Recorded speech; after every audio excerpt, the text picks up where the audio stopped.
The most terrifying realization you will ever have is not that you are going to die, but that you have never actually lived. Right now, you are convinced that the person staring back at you in the mirror is the author of your choices. You think you chose your career, your partner, your hobbies, and even your political stances. But if you look closer, past the thin veneer of your personality, you will find a blueprint that was drafted long before you took your first breath. You're not the architect of your life. You're a tenant living in a pre-furnished apartment, terrified to move the furniture. The system did not need to build a prison for your body because it successfully colonized your mind. It defined what success looks like, what love feels like, and what a meaningful life entails. And you, in your desperate need to belong, followed the script to the letter. But there is a reason you feel that low-frequency hum of anxiety in your chest at 3 a.m. There is a reason why, despite having everything you were told would make you happy, you feel like a ghost haunting your own existence. It is the realization that you have been living a life that belongs to someone else. The tragedy of the modern condition is that we have traded our souls for a sense of perceived safety. We follow a predictable trajectory: school, work, consumption, and eventually, the quiet decay of retirement. We are told that this is the natural order of things, but in reality, it is a highly efficient manufacturing process designed to produce predictable units of labor and consumption. From the moment you entered the educational system, you were taught that your value is external. You were graded, ranked, and sorted. You were taught to seek the A, the promotion, the validation of the authority figure. You learned to suppress your instincts in favor of instructions. Over time, this suppression becomes a way of life. You lose the ability to hear your own inner voice because it has been drowned out by the roar of the collective. You become an automaton, performing the rituals of a life you don't even enjoy, all while wondering why you feel so profoundly empty. This emptiness is not a defect. It is a signal. It is the part of you that remains uncolonized, screaming for air. If this resonates, consider subscribing. This void you feel, this persistent sense that something is missing, is often diagnosed as a problem to be solved. The system tells you that you are depressed because your chemistry is off, or you are anxious because you aren't productive enough. It offers you a myriad of solutions: a new pill, a new gadget, a new self-help seminar, or a more intense workout routine. But these are not cures, they are anesthetics. They are designed to numb the pain of your soul's slow starvation so you can get back to work. What if the void isn't something to be filled, but something to be listened to?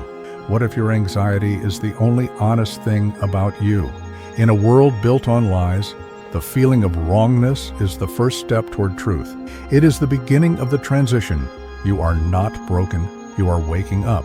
The discomfort you feel is the friction between your authentic self and the synthetic mask you have been forced to wear. This is the initial twist of the knife. The suffering you have been trying to escape is actually your greatest ally. It is the gravity that pulls you back toward the earth after years of floating in a digital hallucination. To understand why you feel this way, we must look to the thinkers who saw the bars of the cage long before we did. Martin Heidegger spoke of Das Man, or the they. He argued that most of us do not live our own lives. We live the life of the they. We speak the way they speak, we value what they value, and we fear what they fear. We are fallen into a state of publicness, where our uniqueness is dissolved into a gray, indistinguishable mass. We become nobodies because we are trying to be everybody. Heidegger suggested that the only way to break free from the tyranny of the they is to confront our own mortality. When you realize that your death is the one thing no one else can do for you, the social script begins to crumble. The expectations of your parents, your boss, and your peers lose their power when viewed through the lens of the grave. Jean-Paul Sartre echoed this, suggesting that we are condemned to be free. This freedom is terrifying because it means we have no excuses. The system provides you with a set of ready-made excuses for your unhappiness, but deep down, you know that you are the one holding the pen. If this resonates, consider subscribing.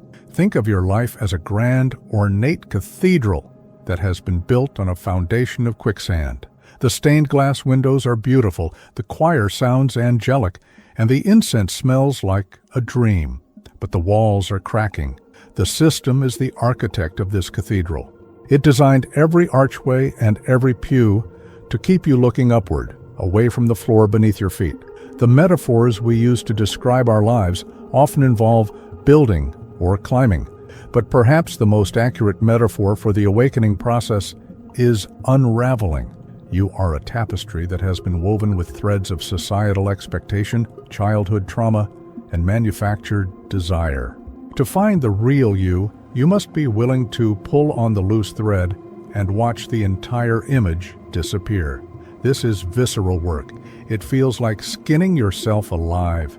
It is the process of stripping away the layers of should until you are left with the raw, vibrating core of is. It is a return to the biological reality of your existence, a realization that you are an animal that has been taught to pretend it is a machine. The system's most effective weapon is the promise of the next thing.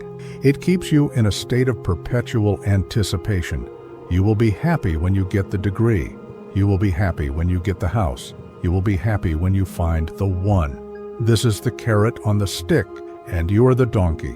This is the cycle of hedonic adaptation, where every peak is followed by a valley that can only be filled by a higher peak. It is a biological trap. The dopamine loops of social media and consumerism are designed to keep you in a state of high arousal dissatisfaction. You are being farmed for your attention and your desire. The matrix is not a computer simulation. It is a neurological cage built from your own cravings. The warning here is simple but brutal. There is no out that involves more having. You cannot buy your way out of a spiritual crisis. You cannot think your way out of an existential prison using the same logic that built it. If you continue to look for the solution in the same place you found the problem, you are doomed to repeat the cycle until your time runs out. If this resonates, consider subscribing. We must introduce a new paradigm, the paradigm of radical presence and integrity. This is not about finding your passion or living your best life. Those are marketing slogans. This is about the terrifying work of becoming an individual. Søren Kierkegaard described this as the leap of faith, but not necessarily a religious one. It is a leap into the unknown of your own potential. It is the decision to stop being a reflection and start being a light. This requires a level of honesty that most people find repulsive. It means admitting that you don't like your friends, that you don't believe in your work, and that you have been lying to yourself for a decade. Authenticity is not a destination. It is a constant, painful realignment. It is the act of choosing the truth over comfort every single day. Vencer de verdad, to live for real, is to accept that you are responsible for the meaning of your life. There is no preordained purpose waiting for you in a fortune cookie. Purpose is something you forge in the fire of your own actions. It is the residue of your integrity. You might argue that you don't have a choice. I have a mortgage, you say. I have children. I have responsibilities. I can't just quit my job and contemplate the void. This is the voice of the warden, and it is a very convincing voice. It uses the language of morality to keep you in place. It tells you that being a good person means being a reliable cog. But let's be honest. Is it good to model a life of quiet desperation for your children? Is it responsible to waste the one life you were given out of fear of a bank's ledger? Your objections are valid on a material level, but they are irrelevant on an existential level. The system thrives on your fear of insecurity. It has taught you to value a paycheck over your sanity. But the greatest insecurity of all is the realization on your deathbed that you never actually showed up for your own life. You were there, but you weren't present. You were doing, but you weren't being. Your responsibilities are real, but they are not an excuse for soul suicide. If this resonates, consider subscribing. Let me tell you about a man who had everything. We'll call him Thomas. Thomas followed every rule. He was the top of his class, he married the right woman, and he climbed the corporate ladder until he reached an office with a view that made people envious. He had the luxury cars, the designer watches, and the respect of his community. But one Tuesday afternoon, while sitting in a board meeting discussing quarterly growth, Thomas felt a sudden, violent wave of nausea. It wasn't physical, it was metaphysical. He looked around the room at his colleagues, men and women he had known for years, and realized he didn't know them at all. They were just suits filled with rehearsed opinions. He looked at his own hands and felt like they belonged to a stranger. He went home, looked at his beautiful house, and saw a mausoleum. He realized that every success he had achieved was just another brick in the wall of his own prison. He didn't have a midlife crisis, he had a midlife awakening. He saw the matrix for what it was, a set of agreements he never actually agreed to. He didn't leave his life that day, but his life left him. This collapse of the hedonic dream is a form of death. In our culture, we are terrified of death, but the ancient traditions understood that death is the prerequisite for rebirth. To become who you are, you must first let go of who you were told to be. This is the metaphor of decomposition. When a leaf falls to the forest floor, it doesn't just disappear, it rots. It breaks down into its constituent elements so it can become the soil for the next season's growth. Your ego, the you that the system created, must decompose. You must allow the structures of your identity to crumble. This feels like a catastrophe. It feels like you are losing your mind. But you are not losing your mind. You are losing your conditioning. The vazio, the void, is the master.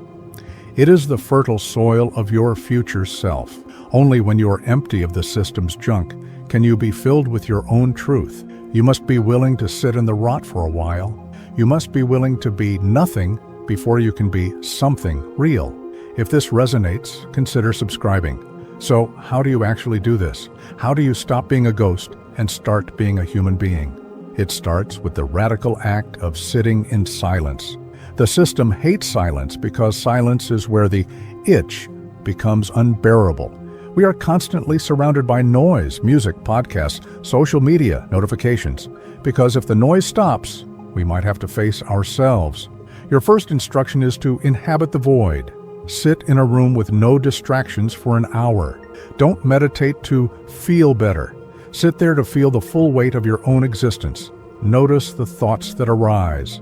Notice how many of them are not yours. I should be doing something productive. I need to check my phone. These are the system's protocols running in the background. Recognize them as foreign code. Start to audit your desires. Ask yourself, did I actually want this, or was I told to want this? This process of discernment is slow and agonizing. It requires you to stop fleeing from your discomfort and start investigating it. You must become a scientist of your own soul. You must also recognize the cost of admission for the life you're currently living. Everything you own owns a piece of you. Every commitment you make is a tether. To be free, you must be willing to be less. You must be willing to be misunderstood. The system maintains control through the fear of social ostracization. If you stop playing the game, people will look at you differently. They will call you crazy or selfish or lost, right? But what they are really saying is that your awakening makes them uncomfortable with their own slumber. To break the conditioning, you must stop seeking the approval of those who are still asleep. You must find your own North Star that is not tied to a KPI or a social media metric. This is the practice of integrity, ensuring that your internal world and your external actions are in alignment. It is better to be a lonely human than a popular machine. If this resonates, consider subscribing. The problem we started with, the feeling that the system has decided who you are, is actually the beginning of your liberation. The fact that you are aware of the decision is proof that you are no longer fully under its control. The system only works as long as it is invisible. The moment you see the wires, the magic trick is ruined. Your disillusionment is a gift. It is the red pill of reality. You are now standing at the edge of the map where the "Here be dragon" signs are posted. Most people turn back at this point and return to the comfort of the familiar. But for those who venture forward, there is a different kind of life, a life of amor fati, as Nietzsche called it, the love of one's fate. This isn't about liking everything that happens to you. It's about owning everything that happens to you. It is the transition from being a victim of the system to being the protagonist of your own existential drama. You are the one who gives meaning to the void. As you move forward, remember that the system is not just out there. It is in the way you breathe, the way you speak, and the way you judge yourself. It is a persistent ghost. But a ghost only has power as long as you believe in its substance. Every time you choose authenticity over convenience, you are exercising a part of that ghost. Every time you say no to a desire that isn't yours, you are reclaiming a piece of your soul. This is a long, arduous journey, and there is no finish line. There is only the continuous process of waking up. You will fail. You will fall back into old habits. You will find yourself scrolling through the digital void or seeking validation from people you don't even like. When that happens, don't judge yourself with the system's harshness. Just notice it. Notice the ghost at work, and then gently return to the presence of your own life. You are a work in progress, a masterpiece being carved out of marble by the steady strikes of your own awareness. The final synthesis of this journey is the realization that you were never lost to begin with. You were just obscured. Like the sun behind a thick layer of clouds, your authentic self has always been there, radiating its own heat. The clouds are the system, the expectations, the fears, the borrowed dreams. Your job is not to create a new you, but to clear away the clouds. This is the via negativa, the path of subtraction. You don't need more self-help, you need less self-interference. Wu Wei. You don't need to find your purpose. You need to stop doing the things that are purposeless. When you stop the noise, the music of your own life naturally begins to play. It might be a quiet, haunting melody at first, but it is yours. And in a world of covers and remixes, an original song is the most radical thing there is. If this resonates, consider subscribing. We live in a world that is obsessed with becoming. We are always becoming better, faster, richer, or more enlightened. But existentialism teaches us that the highest form of living is being. To be is to stand in the face of the absurd and say, I am here. To be is to recognize the weight of your own existence and refuse to let it be sold to the highest bidder. Viktor Frankl, who survived the horrors of the Holocaust, realized that the one thing the system could never take from him was his ability to choose his attitude toward his circumstances. Even in the depths of hell, there is a space of freedom between stimulus and response. That space is where your power lies. That space is where you are truly human. The system can control your time, your body, and your bank account, but it can only control your soul if you give it permission. And today, perhaps for the first time, you have the option to revoke that permission. The system has indeed decided who you were going to be. It had a plan for you, a role for you to play, and a quiet, unremarkable death waiting for you at the end of it. It wanted you to be a consumer, a taxpayer, and a compliant member of the herd. It wanted you to be happy in the way a well-fed house cat is happy. But the very fact that you are listening to this, the fact that these words are vibrating something deep inside you, means that the plan has failed. The system underestimated the human spirit's capacity for rebellion. It forgot that we are the descendants of explorers, poets, and revolutionaries. It forgot that we would eventually tire of the plastic and the neon and crave the dirt and the stars. The matrix is cracking, and the light is starting to pour through the fissures. Do not be afraid of the light, and do not be afraid of the dark that it reveals. The truth is often ugly before it is beautiful. It is messy, and it is complicated, and it requires more from you than the lie ever did. But the cost of the lie is your life, and that is a price no one should be willing to pay. As you step out of the cathedral and onto the quicksand, you might feel like you are falling, but eventually you will realize that you are not falling, you are flying. You are no longer bound by the gravity of the they. You are an individual, with all the terror and glory that entails. You are finally, after all these years, the author of your own story. The system may have drafted the first few chapters, but the ending is entirely up to you. Remember that life is not a problem to be solved, but a reality to be experienced. Schopenhauer was right when he said that life swings like a pendulum between pain and boredom, But he forgot to mention the moments of sublime beauty that occur when we stop the pendulum, those moments where time seems to stand still and we feel a profound connection to the mystery of existence. Those are the moments the system can never manufacture. They are the glitches in the simulation, the glimpses of the divine that exist in the mundane. A sunset, a conversation, a deep breath, the feeling of cold water on your skin. These are the real things. Everything else is just data. Everything else is just noise. As you go back into the world, you will see the system everywhere. You will see it in the advertisements, the architecture, and the faces of the people you pass on the street. You will feel the pull of the old habits, the temptation to go back to sleep. But you cannot unsee what you have seen. You cannot forget the feeling of the bars. You are now an anomaly in the code. You are a bug in the system, and that is the highest compliment I can give you. Stay broken. Stay wrong. Stay uncomfortable. Because in that discomfort is the only hope for a life that is actually worth living. If this resonates, consider subscribing. The system has already decided who you are supposed to be. It has already written your obituary and calculated your lifetime value. It knows your fears, it knows your weaknesses, and it knows exactly how to keep you in line.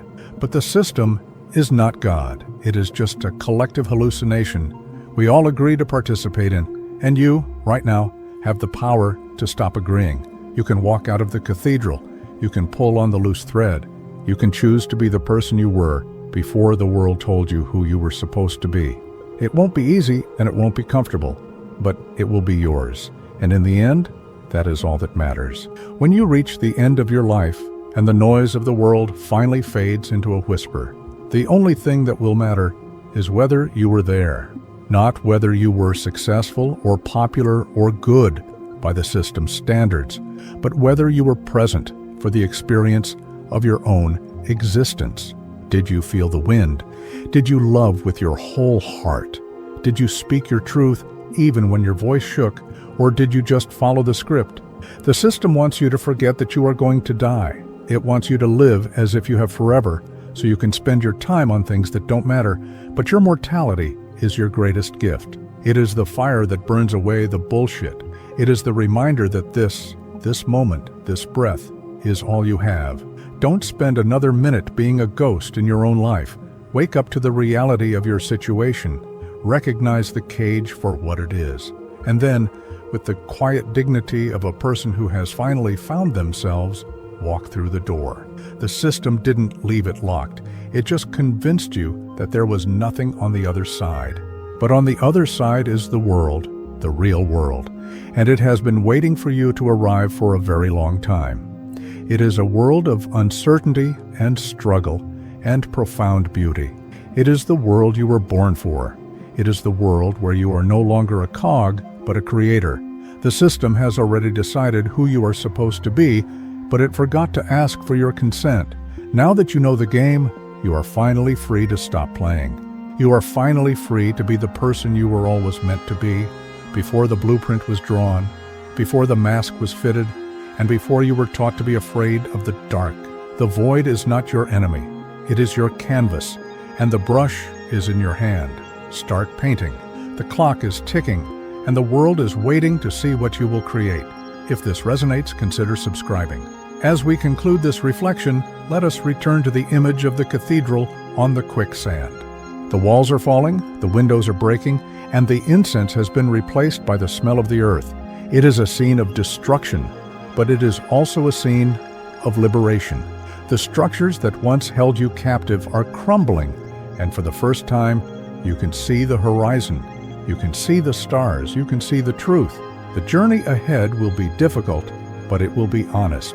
And in a world of manufactured lies, honesty is the only true currency. The system wants you to believe that you are small, that you are insignificant, and that your only purpose is to serve the machine. But you are a miracle of biology and consciousness. You are the universe experiencing itself through a unique set of eyes. You are a node of infinite potential in a world of finite expectations. Don't let the system tell you who you are. Don't let it define your limits. Don't let it steal your wonder. You are far more than the sum of your productivity. You are far more than the data points on a spreadsheet.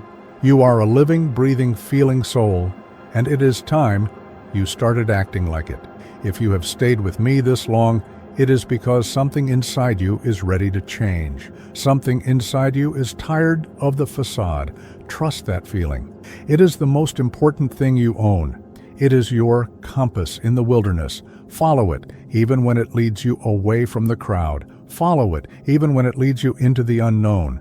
Because the unknown is where your life begins. Everything else is just a rehearsal. The system has already decided who you are, but you have just decided who you are going to become. The script is over. The stage is dark. The audience has gone home. Now, at last, the real performance begins. You are the ghost that finally decided to become flesh. You are the prisoner who realized the cell was never locked. You are the dreamer who finally woke up. The system is still there, of course, humming in the background, trying to pull you back into the fold, but it no longer has the power to define you. You have seen the wires. You have felt the void. You have tasted the truth. And once you have tasted the truth, the lie will never satisfy you again. Welcome to the first day of your real life. It's going to be terrifying. It's going to be beautiful. And most importantly, it's going to be yours. If this resonates, consider subscribing.